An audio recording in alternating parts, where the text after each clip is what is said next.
Hi everybody and welcome back to Greater Manchester Stories. A couple of days ago, a lady reached out to me after watching the Zana Iman podcast that we did and said she's got a similar story but something different, something that I've been involved in previously.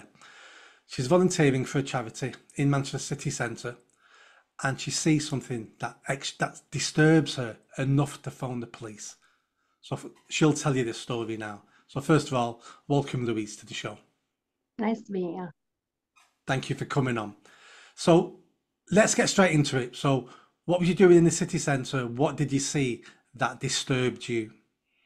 So we work predominantly in an area that is known as the red light district. It's to offer support to ladies and gents and anyone who is in that area. And we had drove through one area of the city and we'd seen a very young girl. And when I say a very young girl, I don't mean 18 or 19. I mean she looked like a schoolgirl. She looked year 10, year 11 at most. And we drove past her. And as we drove past her, there was an older woman who seemed to be in charge of her, who was shouting at her. We've turned around, we've gone round a big loop, come back 5 minutes later. She's there, extremely distressed, upset, crying. We stopped, said, "Hi, are you okay? I don't want anything to do with you." Seemed a prepared argument. She looked upset. She looked like she needed a hug. She looked like she needed to be taken somewhere safe. Me, as a mum of three kids, I'm there thinking, we're in a red light district. It's late at the weekend. There's a young girl. She's there. She looks quite vulnerable. The response was, we don't usually talk to them if they look under 18. And I said, well, she's really vulnerable. The caseworker agreed, he was in the back with me. Let me jump in there a minute, just for the viewer. So you're driving round for a charity in a red light district, an area known for prostitution. Yeah, You see someone you suspect to be a child under the age of 18. You think they're about 15. yeah, You're obviously concerned about that person, very so you raise concerned. alarm bells on that. Yeah, Right. So just so people fully yeah. understand of what you just said then. Um, the case, the other worker, she also expressed at that point a concern. She said, don't know what to do. I said, I think we should ring the police. Should we ring 101 or 999? And I said, I think it's a 999 because to me, it's a young child in a vulnerable situation in a sex district. I'm not of the belief that children work as sex workers. I'm of the belief that children in that situation of being exploited, being groomed, and being abused. So we did ring the vendor. Absolutely. So 999 is the right port of call there. I'm a bit of a safeguarding expert. When I train staff on this, I used to run a charity. When I used to train staff on safeguarding, how I used to explain this was if you see a child doing something such as that girl or doing whatever, if you see a child and you imagine that child is your child, and if your automatic response is to grab that child and stop them doing what they're doing, then it's a 999 call. And it was 100% as the mum of a boy and two little girls.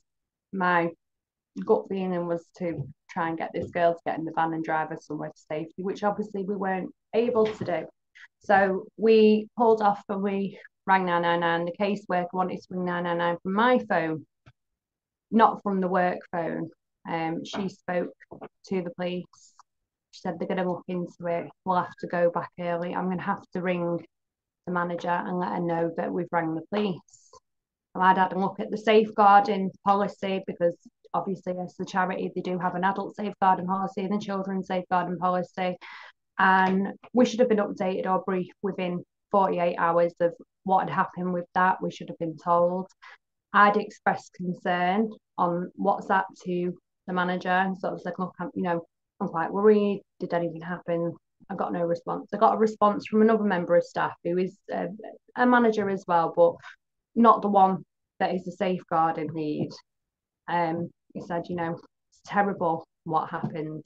And I then mentioned to him that my friend who works in that area, she works for a church that gives out food packets and parcels to homeless people, everyone and anyone who was in need had saw two young girls who looked school age on the same street, and she was concerned, and she knew the charity I was volunteering with. She said, "What do we do?" And I said, "You ring the police and you ring the duty social work team." I said, "That's what I would do, because to me that is a safeguarding policy. If a child is in danger, you know, although I understand people may feel difficult or awkward about doing so, the correct procedure is you must safeguard them. You have a legal duty. Legally, you have a duty as a volunteer, practitioner, placement, student, worker, manager, any of it. Every one of us has a duty of care to them children." You have a duty of care just by being a decent person. Yeah. Well, morally, you would think so. Let's go back to the police. So you decided you were phoning the police. Talk me through that, the interaction with the police. We rang 999, we explained the situation. They seemed quite disinterested at first, surprisingly, with GMP. They said we wouldn't know how old the girl was. My words were something to the effect of, "I have a 14-year-old. I know how old she looked. She looked 15 at the most, still in school. She was very young. She was very slim, very tiny. She was not a grown adult. She did not look in any way, shape, or form as an adult, nor did she look like a child who was homeless or how people we usually see in our line of work that we support would look." There was no, it was bizarre. It's like the girl had just been transported outside the cinema on a Friday night with her friends to the red light district. Let's get back to the police. So the police sounded disinterested. Mm-hmm. I've had a phone call today, so today would be what are we on, Thursday? So 6 days after the incident, I had a phone call from the police, who asked me, what happened, and I said, "I think you better discuss this with the charity rather than me, because the charity aren't happy that you were wrong." The duty social worker team that my friend had rang on Saturday, which saw the girl, on Sunday when I was at my friend's house, on my way back, drove past, the same girl was there, and again rang the police. And they gave me a log number, and they said, "All right, thank you, we'll look into it." And I said, "Well, rather than look into it, should you not be going down there to check on her welfare?"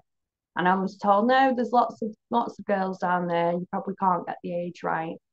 I rang duty social work team, for children's services, and I said to them, "Look, exactly what it is. It's been 3 nights on the run now. She's been spotted by myself. She's been spotted by my friend. She's been spotted by me and my friend again today.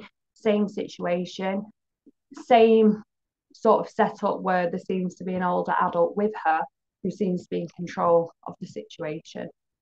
And the duty social work team's answer to that was, "You better off ringing GMP tomorrow when the exploitation team's open."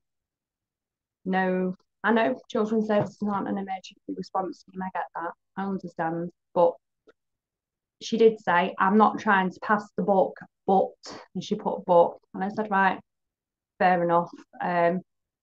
On Monday, I did get in contact with a counsellor from Alden, who, to be fair, was absolutely shocked with GMP, was absolutely shocked with the situation, and was sort of like, "This is horrific. Let me ring 2 people who work at the council right now and speak to them." And he spoke to the head of children's services, who immediately sent through him an apology to me. "I don't know why you're apologising to me, because it's the child that needs apologising to, not me."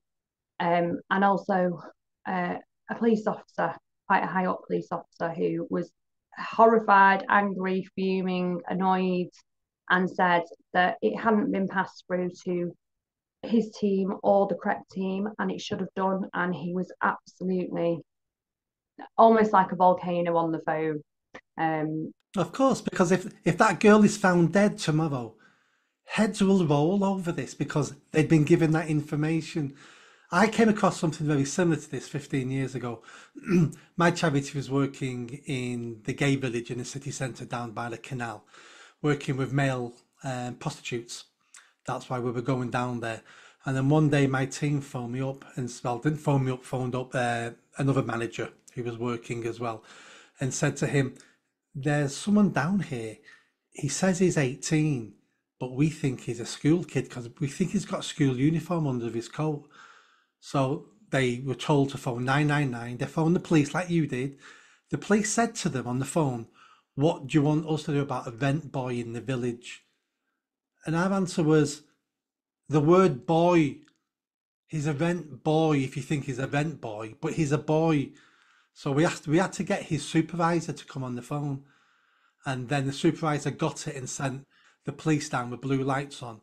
Stopped the kid. We pointed the kid out. We stopped him. Turned out he was 14. When they took him into protective custody, they took his phone. On his phone was evidence that he was being abused by up to like 38 different men for the last 18 months, which means he was 12 when they first started abusing him down there.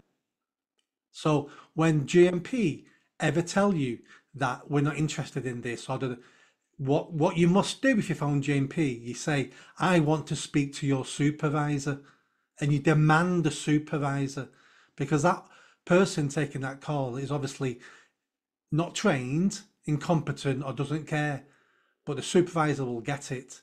Um, this is how these mistakes are done. It's that apathy. It's that, and that's how we got the grooming gang scandal. Those girls, those tarts, they deserved it. They wanted it. No, they were children. They were children, And and we've abused. got a duty to protect them. And then when I mentioned to the charity how upset I was, because personally, I've said it about 10 times, I've got 3 children. To me, I'm putting my kids in bed and thinking, my goodness, this is someone's daughter, this is someone's little girl that, they've done patty cake with, they've done jigsaws with, they've played, they've put them to bed. This is someone's child. And you don't know the circumstance of why or where or how or who, but I do know that that's someone's child. And as far as I'm concerned, I was that worried for her that I was prepared to say, get in my car, I'm driving you somewhere safe. I don't know where I would have took her, but I wanted to take her somewhere safe. That is all I could think of. The charity's point of view of that was to tell me that I may have breached confidentiality by discussing it with my friend. When I discussed it with my friend, I advised her after she'd saw it to ring the police and to speak to children's services, which to me is that. When they said confidentiality, I sat there and I thought, everything that I've ever learned about safeguarding is safeguarding always and forever will be above any confidentiality rules. From going to the GP to speaking to Samaritans, it is always, everything you tell us is confidential unless we have a serious safeguarding concern for yourself or anyone under 18. That was a person who was under 18.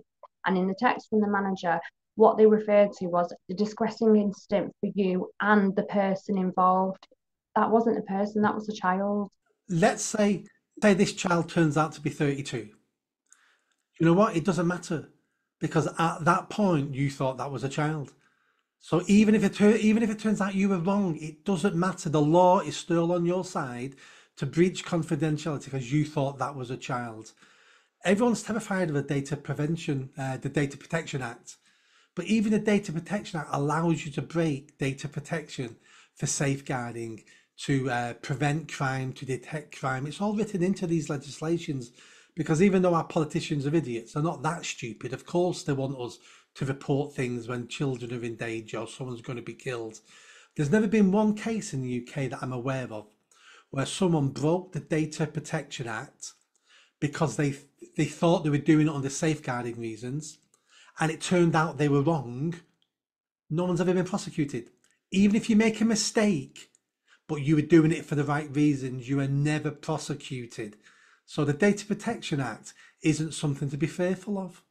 It's easier to do it when you know you're right, but you know what? I'll be honest, even if they wanted to send me to jail for breaching confidentiality, if that kid's all right, send me to jail. Where's the police left this now? What did that senior officer say to you? What are they doing about this girl? He was great. He really was. He said heads are going to be rolling in quite more colourful terms than that.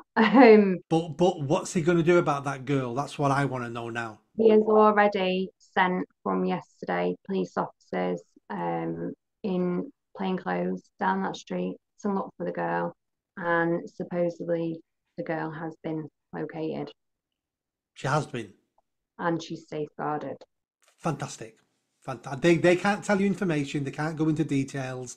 That's fine. I don't want to know. We don't need to know. As long as we know they've done their job, I'm a happy chappy.